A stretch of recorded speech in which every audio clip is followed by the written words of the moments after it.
தமிழர் என்பது எப்படி பிரிவினைவாதமாகும் என்று கேள்வி எழுப்பியுள்ள சீமான், ஐபிஎஸ் அதிகாரி வருண்குமாருடன் மோத தயார், மோதுவோம் வா என்று பரபரப்பாக பேட்டியளித்துள்ளார்.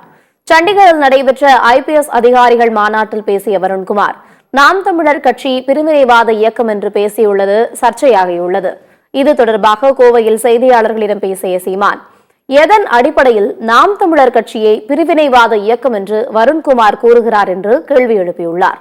உண்மையான தமிழ் தாய் தந்தைக்கு பிறந்திருந்தால் இப்படி பேச மாட்டார் என்று கூறிய சீமான், அடிப்படை தகுதி இல்லாமல் வருண்குமார் எப்படி ஐபிஎஸ் ஆனார் என்று கேள்வி எழுப்பியுள்ளார். தமிழக வெற்றிக் கழக தலைவர் விஜய் மக்களுக்கு உதவ நினைப்பதை குறை சொல்ல முடியாது என்றும், எப்போதும் குறை சொல்லிக் கொண்டிருக்க நாங்கள் மனநோயாளி அல்ல எனவும் தெரிவித்துள்ளார். ஒரு அடிப்படை தகுதி எல்லாமே நீ எல்லாம் இப்படி ஐபிஎஸ் எதை வச்சு பிரிவினைங்கிற? தமிழ் சாவனிஸ்டுங்கிற. தமிழன் நான் தமிழன்னு சொல்றது உனக்கு சாவனிசம்னா எதுக்குடா இவ்வளவு மொழிவழி மாநிலங்கள் பிரிச்சாங்க? எதுக்கு பிரிச்ச?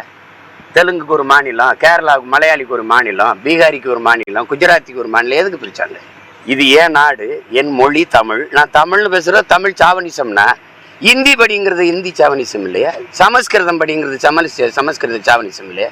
அதை பேச ஒரு தடவை. என் கட்சியை குறை சொல்றதுக்கு தான் நீ ஐபிஎஸ் ஆகி வந்திருக்கிய இங்க. சரி, மோதுறதுன்னு ஆயிடுச்சு, மோதுவோம் வா. ஏன்னா நீ என்ன பண்ணுவ? நீ என்ன பண்ணிடுவ? நீ என்ன பண்ணுவேன்னு சொல்லு. ஆற்றால் நீ ஒரு ஐபிஎஸ்.